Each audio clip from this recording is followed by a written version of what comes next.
Dawn breaks in Croatia over the SEANET Europe fleet, and a highly trained crew prepare for the busy day ahead.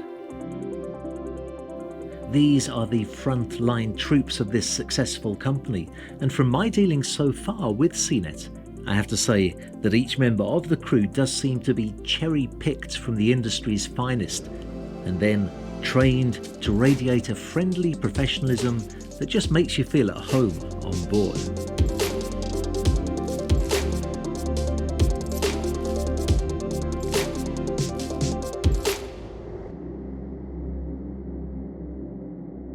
Actually, today I want to dig a little deeper into the way that SEANET Europe has become so successful in offering co-ownership solutions for super yachts. But before I talk to the management of the company, I took a few moments to talk to the management of the yachts themselves, that is to say, to the captains. We were privileged to be able to stay on board one of your yachts during the filming of the video, and Bosko, you're the captain of the yacht that we're staying on, so I'll start with you. Can you tell me a little bit about your background and which yacht that you run? Now I'm on captain of the motor yacht Mr. Z, Benetti Delfino 93 feet. But my backwards was I was captain of different type of the shipyard and yachts. First on American yacht, American production, then Italian, and then back American, then Italian.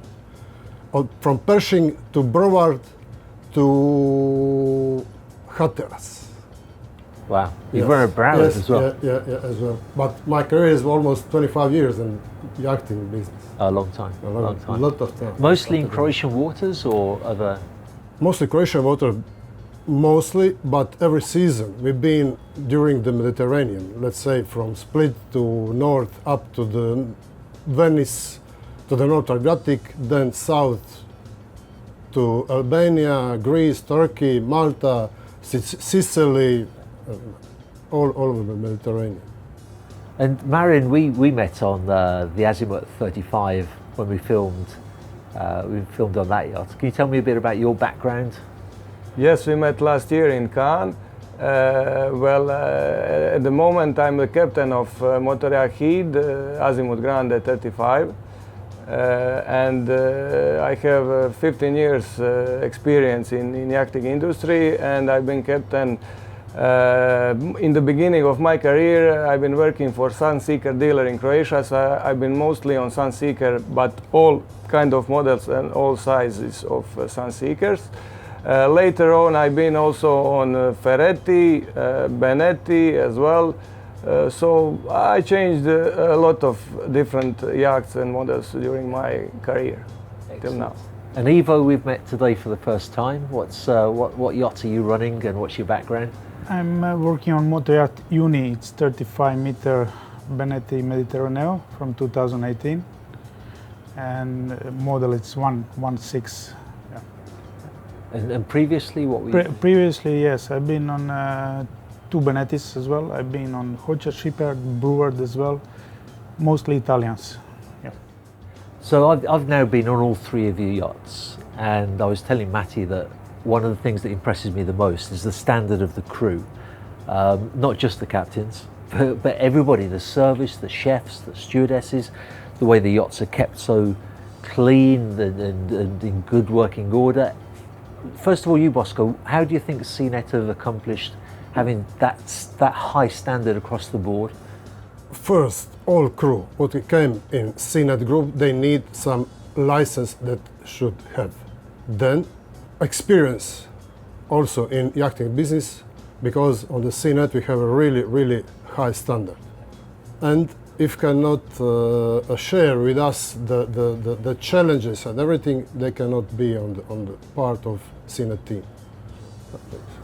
Ivo, when you're looking at new crew, whoever it is, what are you looking for in a new crew member?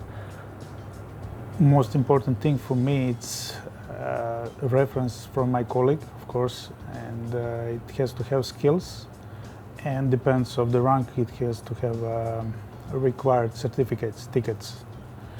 Also contact eye to eye, it's very important. Like, what is my feeling about that person, no matter what they say, for them. Yeah. So it's a mix of everything, I would say.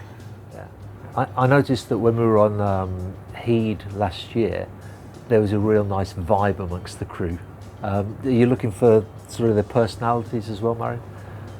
Of course, it was very hard to find right people who are well trained for their position, but most important was their experience and references. And most of my crew were working with me on previous yachts, so we know each other very well. That's the reason why we have very good communication in between us. And they are loyal to me. And I would say we are a great team, used to deal with all kinds of situations and guests on board. Often we have captains also, we have meetings within the company with our operation manager in order to keep training level of the crew same through all crew members. And don't you find it exhausting? Because you've got, I'll start with you, Bosco, you've got the smallest yacht in the fleet, and Yeah. but also the one that's been running for the longest. One owner off, the other one on. How do you keep the crew inspired and energized and motivated? Because my crew, I can tell for my crew, it's a really, really excellent crew. And I must tell, because our co-owners is really, really good guy. Not only the owners, more or less like, I cannot let's say friend, but friendly friend. And for our crew, it's not so hard to make nothing for the co-owners. And because okay, when the changing time is shift from the guests, we always have 2-3 days for prepare everything for the arrival of the next guests or something. But it's really, really nice to work for SEANET Europe. Yeah.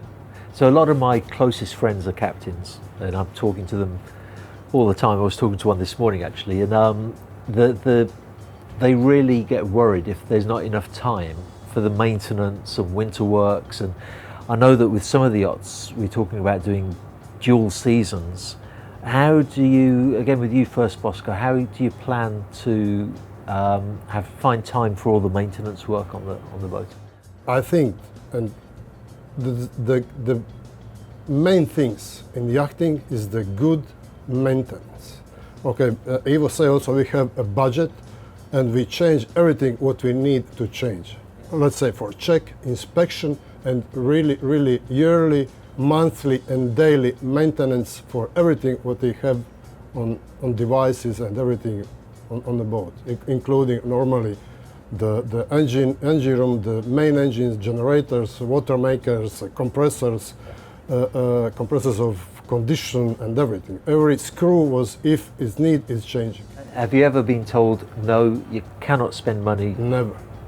In SEANET group, never. Never. But with previous owners? Yes, yes. They said it's too expensive for me. Okay, what can we do now? Yeah. But with SEANETs? In SEANET, no. Yeah. No.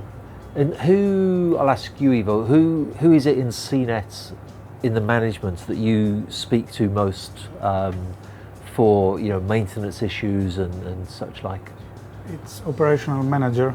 He's like a big fender in between crew and the owners. Gianni? So, Gianni. He's like a big fender. Yeah, he's looking like a big fender. So yeah, we are bumping him from all the sides. Yeah. Yeah. And is he fairly responsive? Does he get back to you quickly? Yeah, pretty much quickly. Yeah. But we, as a captains, we have our responsibility. It's not Gianni who can come to engine room and check what we need to do. So it's on us. Also, we have authorities to, let's say, do something on our own and to spend some budget as well. So, yeah. But Gianni is also previous captain. He was also working on a yacht, so he knows our situation very well, and also for the budget and for the things which needs to be changed, replaced, serviced, etc.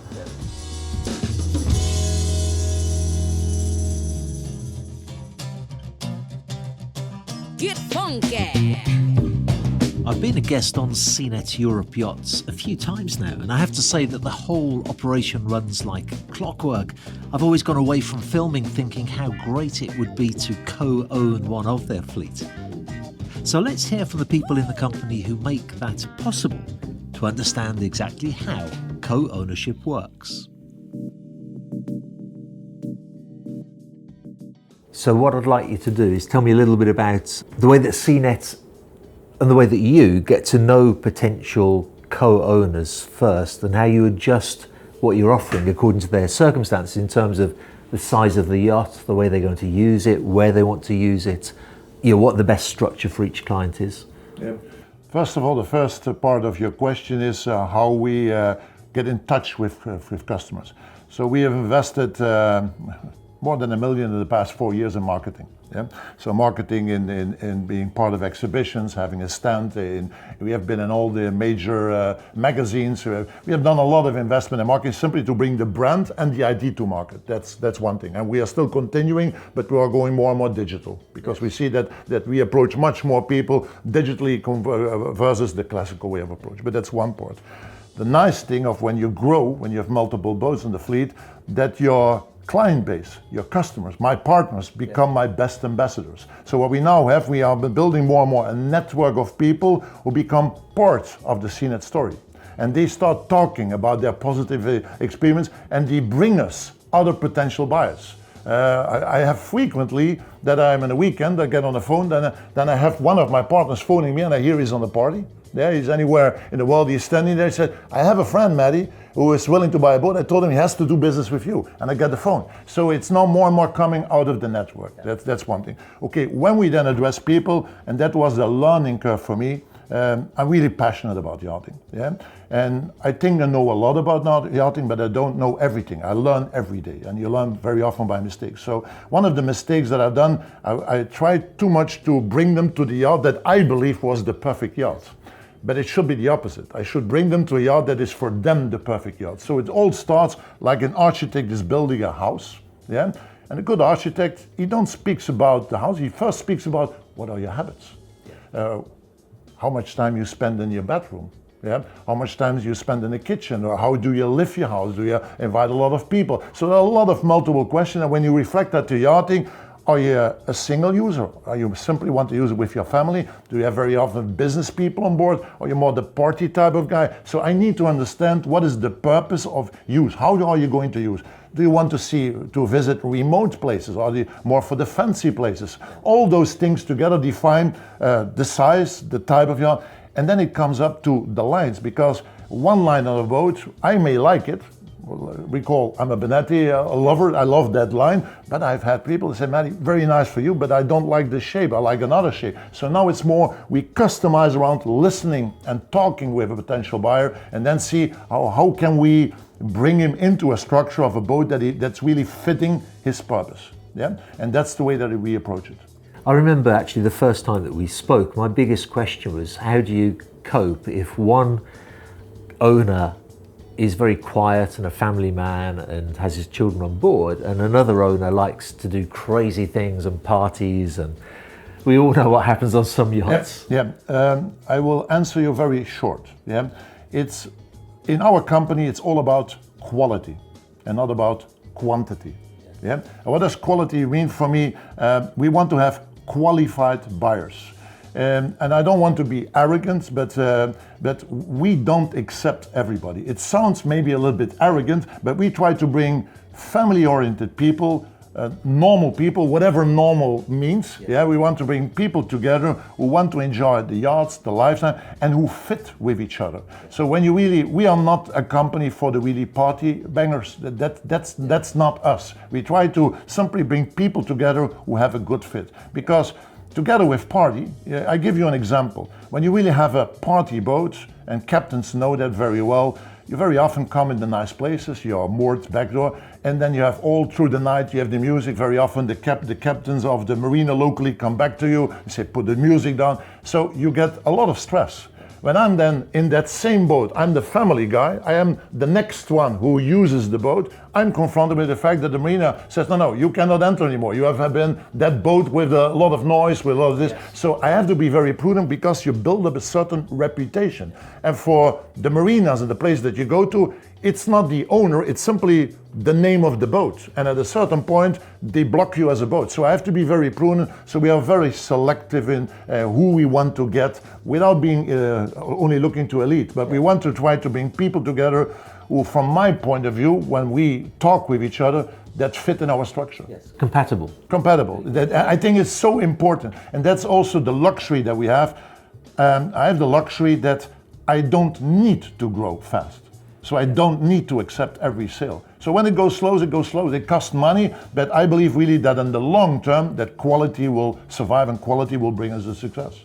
Which is very different to the usual yacht sales, where we're not really interested as long as the money is coming from a legal source and that they pass due diligence. Yeah, but that's not. We don't care what they do with the yacht afterwards. I know, but in co-ownership, you have to care, because I'm coming back to the point.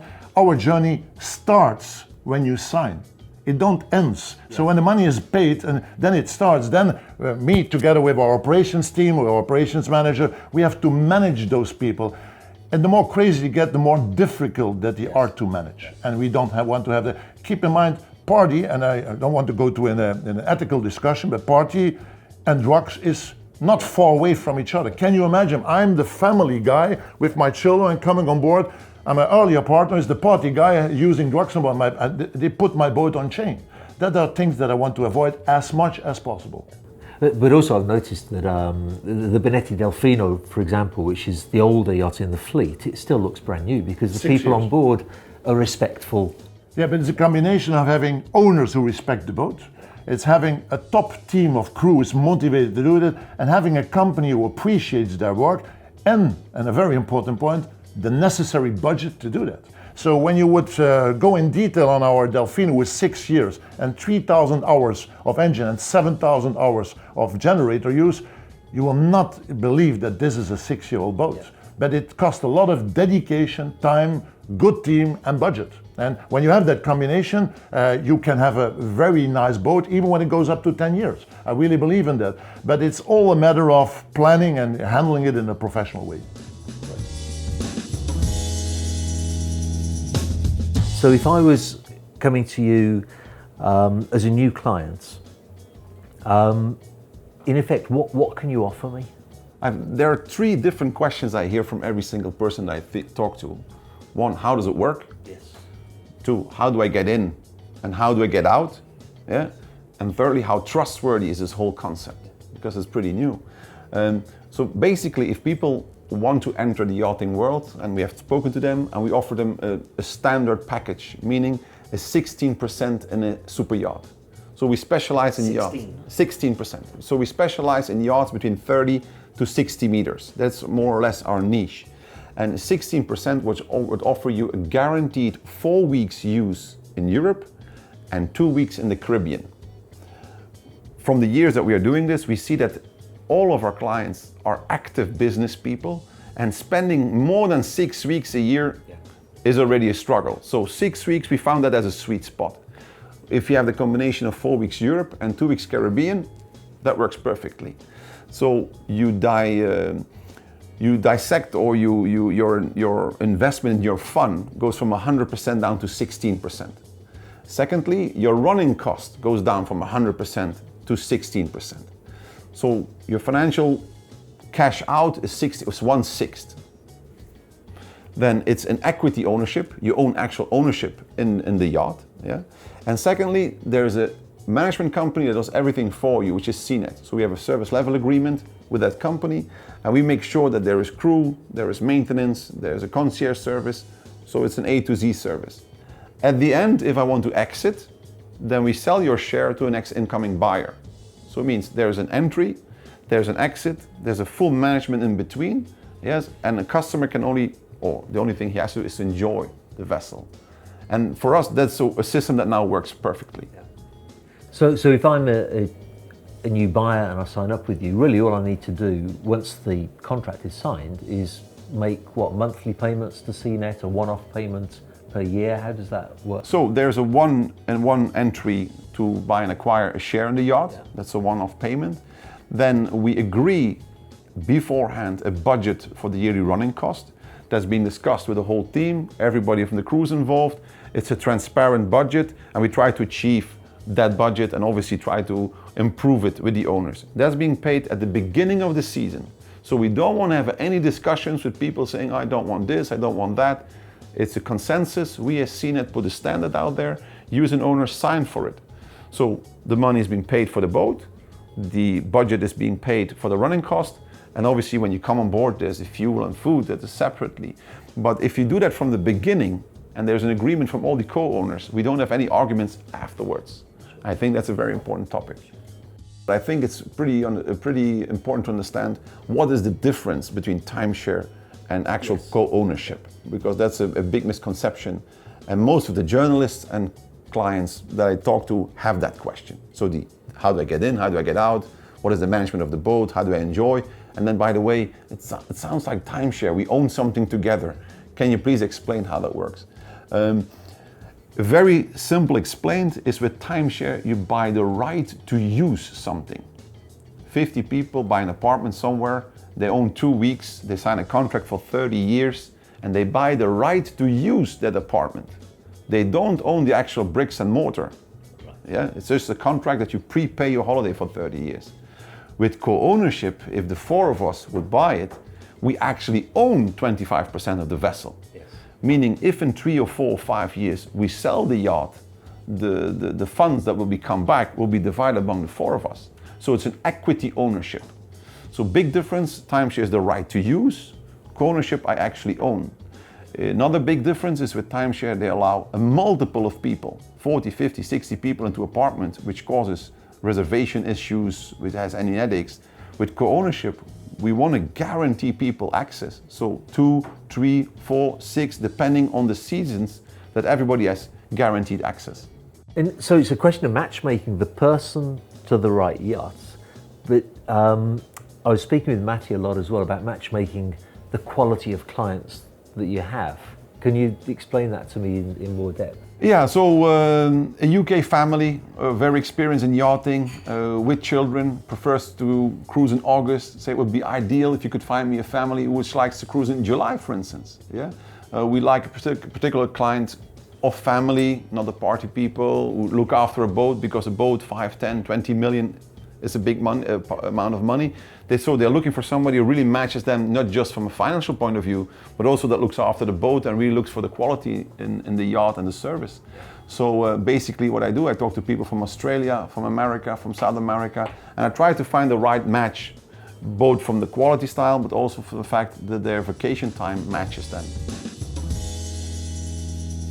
So how do you see things developing as the fleet with SEANET gets bigger? How is that going to be able to help you to offer more flexibility to your clients? Yeah, I see multiple advantages. One advantage is when I bought Uni, so what is the 35-meter version boat, yeah, 35 Benetti Mediterraneo. I saw already that my first starters, my first partners in the Benetti Delfino, I could attract them because they were very happy about the service. I could offer them all of a sudden to swap their shareholdership from a Benetti Delfino to a Mediterraneo. So after 2 years, one was 2-year part of the deal, one was 4 years already part of the ownership, was my first client. I could offer them to swap to a bigger boat. So when you have once a fleet of co-ownership, you can mix people, you can give them the opportunity to grow. That's one thing. Another thing is also, and I explained it based on the visit that we had 2 days ago on board, was a lady who was crazy about the Caribbeans, but she also loved Europe. But there's a big difference. In the Caribbeans, she wants to spend time there with a lot of friends. Yeah, she said, but in Europe, it will be particularly me and maybe one other couple, and then the boat is too big. She said, Maddie, it's a wonderful boat, but it's simply too big. I don't see me on this 35-meter fly sitting with me, myself, and another couple, 3 or 4 people. It's simply too big. How could you solve that? I said, okay, maybe we have a solution, because 2 of my past co-owners were swapped from the Delfino to a bigger boat, so I have some shares available there. Said maybe you should buy for the European use a more smaller boat, what is more cozy, more intimate, yeah, they share in there. And for the Caribbean time, we sell you 4 or 6 weeks in the Caribbean on a bigger boat where you spend a lot of time with a lot of people. So you can make nice combinations, you can upgrade, you can make nice combinations. This is from a owner's perspective, so for potential buyers. But it also brings a lot of opportunities for our staffing. So what we want to have, we want to keep our people on board of our organization, our people who become more and more SEANET DNA. Yeah, they have a SEANET DNA, the way that we like to work. And we have had now in the meantime, people who started as a deckhand, became an engineer, then a first mate, and now we could offer them a captain's role. So also within the company, not only owners can grow and move, also our people can move between boats, but still remain in the same company that they know, all based on rotational work. So it has from all different angles positive aspects.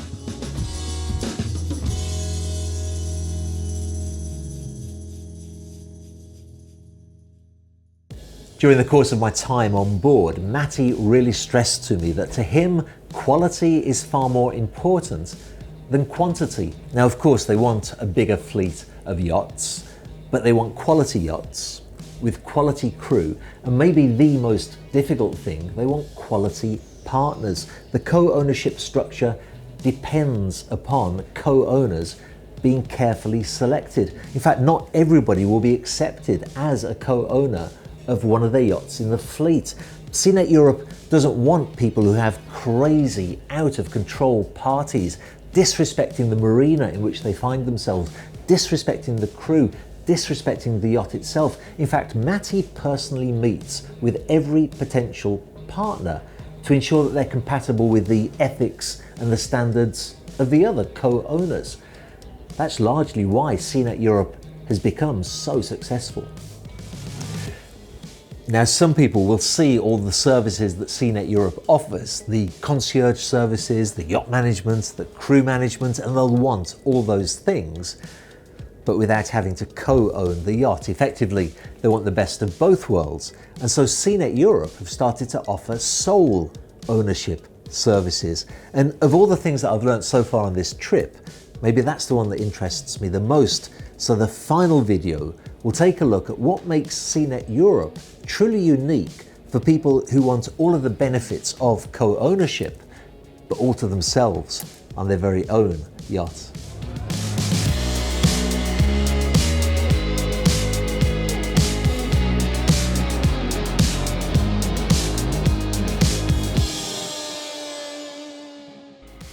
SEANET Europe will be attending the Cannes Yachting Festival from the 8th to the 13th of September.